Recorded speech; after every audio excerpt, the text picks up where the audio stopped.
Welcome to the Real News Network. I'm Paul Jay in Baltimore.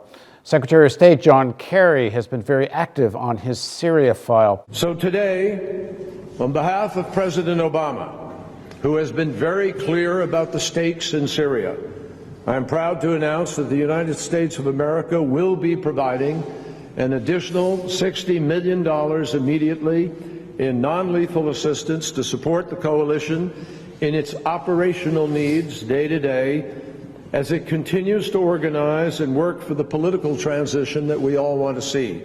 Now joining us to talk about U.S. policy towards Syria is Omar Dahi. He's an assistant professor of economics at Hampshire College in Amherst, Massachusetts. He's also an editor at the Middle East Report, and he's from Syria originally. Thanks very much for joining us. Thanks for having me. So the United States announced that they were going to increase their level of indirect, or I should say direct but non-lethal support, whatever that actually means. In an earlier interview, we talked about the sort of quandary of the American position. They've always been, it seems, a little bit betwixt and between. They would like to see Assad go. They would like to see a pro-Israeli government come to power in Syria. But now they're not so sure who actually will come to power in Syria and whether it might not be more opposed to Israel than the current Assad government. And so we were saying that perhaps what the outside powers want right now is just all ongoing civil war, because they would like a weak Syria, perhaps not a new leadership. Does this announcement by the United States change your assessment about that in any way? Well, in a way, it's part of increasing U.S. attempts to assert itself in the Syrian crisis. Initially, I think over the first year, since the start of the uprising in March 2011, the U.S. stepped back and let its regional allies take the lead, meaning Turkey and the Gulf countries, Saudi Arabia and Qatar. I think what we've seen since this summer, the past summer of June 2012, especially with the signing of the Geneva Accords, is some sort of understanding with Russia. The Geneva Accords were with U.S. and Russian agreement. They were a 6-point plan, and they basically did not specify Assad's fate. They said there would be a transitional period, but they didn't say anything about Assad himself. So the U.S. has no problem as long as the crisis is contained, as we mentioned last time, but I think they're trying to be more assertive. They're trying to find a way to control the opposition more than they were able to in the past. If they are able to find a way to control the opposition, which so far they have not been able to, and it doesn't look likely given the fragmentation of the opposition inside Syria, but if they're able to assert themselves more and control the pace of events, they may be trying to do so at this point. It's hard to know what the latest announcement means, but I think it's part of an attempt of the U.S. to take over directing the Syrian crisis from its allies.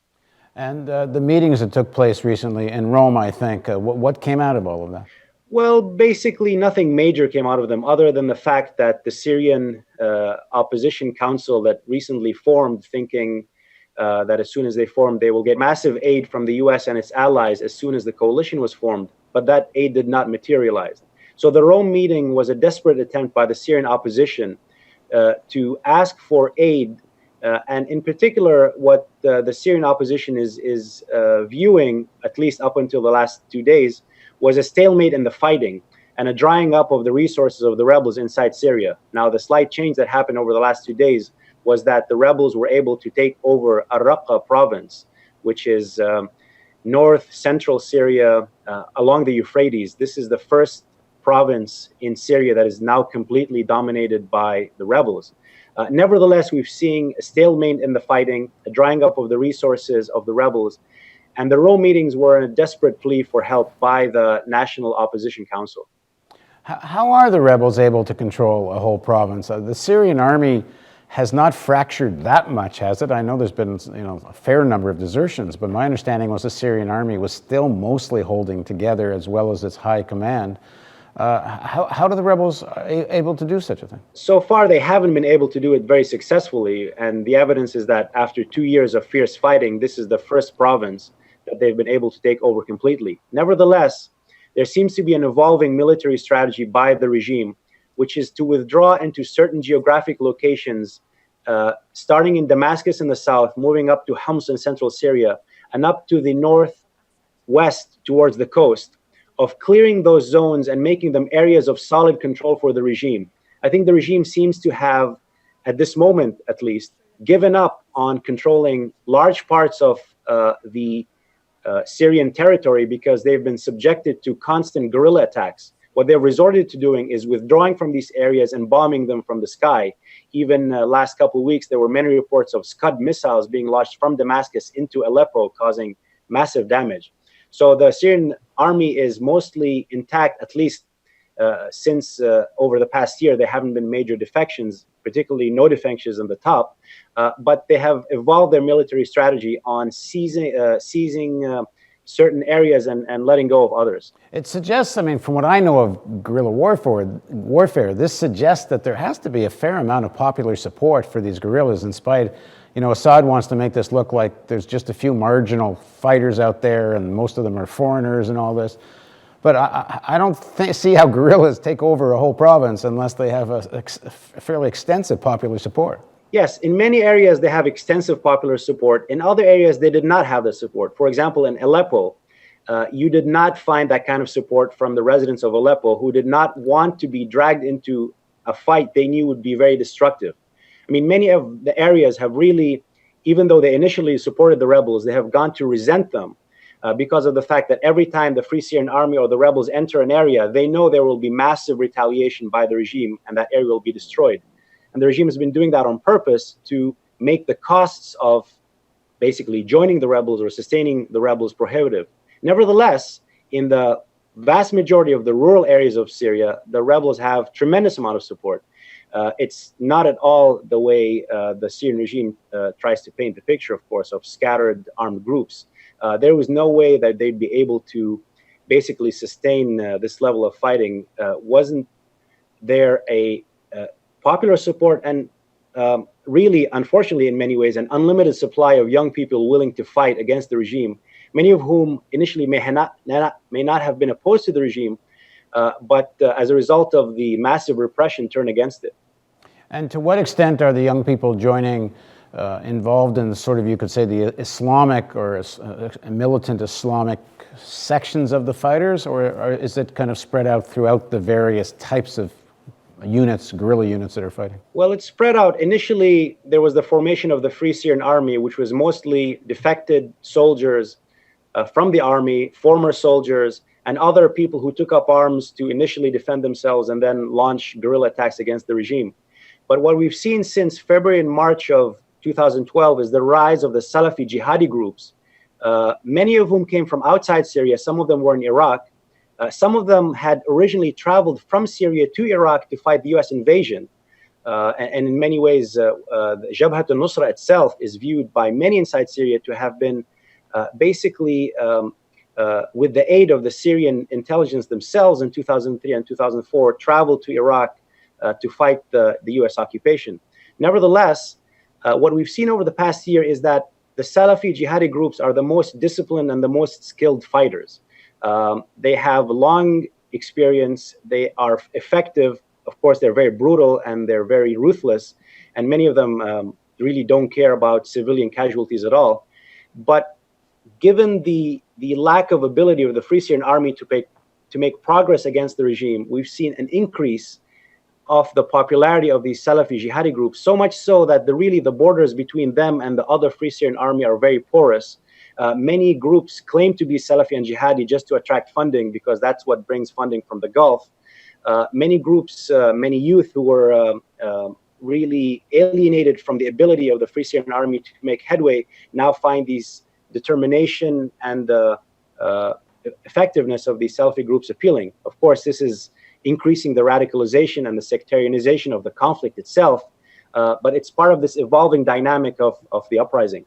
And in terms of the funding coming from the Gulf, we touched on this in a previous interview, but how much difference is there now between the strategy of Qatar and Saudi Arabia, especially when it comes to funding jihadists and Salafi groups? I think there's a split that has increased over time, with Qatar trying to be very selective in who it's funding, although that was not the case perhaps originally so, but with US agreement trying to be more selective, and Saudi Arabia, or at least sources within Saudi Arabia, it's not very clear, being the main source of funding to the various jihadi groups, and perhaps Jabhat al-Nusra itself. there's also many sources of funding that are going to different groups that are really uncoordinated. For example, there are individual sheikhs or princes trying to make a name for themselves inside Syria by funding their own Salafi and Jihadi groups.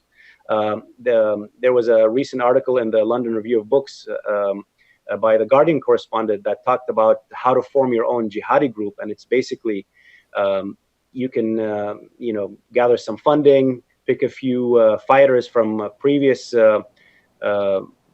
Free Syrian Army or other groups, and there you go. So in many ways, it's fertile ground for the formation of these groups. And the funding coming from the Gulf has exacerbated the presence of these radicals. Now, the Saudi government kind of plays this game, don't they not? Like, sort of officially, the Saudi government isn't doing this. On the other hand, the Saudi intelligence, I would think, knows just about everything going on in Saudi Arabia. And if they wanted to stop any particular Saudi prince from supporting this or some other activity, I mean, there's lots of evidence about individual Saudi princes even being connected to the 9/11 events here. They could have stopped them, but isn't that part of their strategy to kind of have a public face here and a private face doing all kinds of things? Absolutely. And I think it's been very clear that from the very start, Saudi Arabia has supported overthrowing the regime in Syria at any costs. They see this, quite frankly, as a proxy war with Iran. They want to weaken Iran. They want to weaken Hezbollah.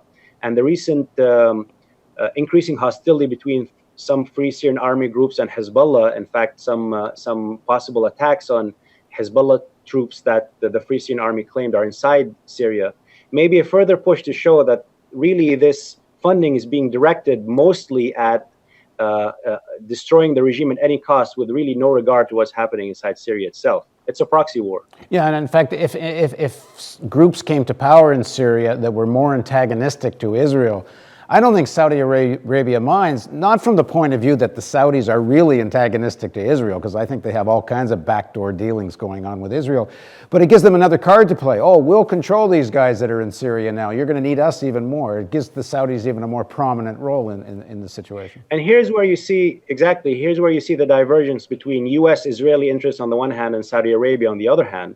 Saudi Arabia doesn't have to pay the costs of these groups coming to power. Of course, they're, as you said, implicit allies with Israel, given their alliances with the U.S., and there's all sorts of backdoor deals between the two. But yes, it's another way of extending Saudi Wahhabi influence as they've tried elsewhere. And of course, who pays the price for all this is the Syrian people, who are in the midst of one of the greatest humanitarian disasters of recent decades. Thanks very much for joining us, Omar. Thanks for having me. And thank you for joining us on the Real News Network.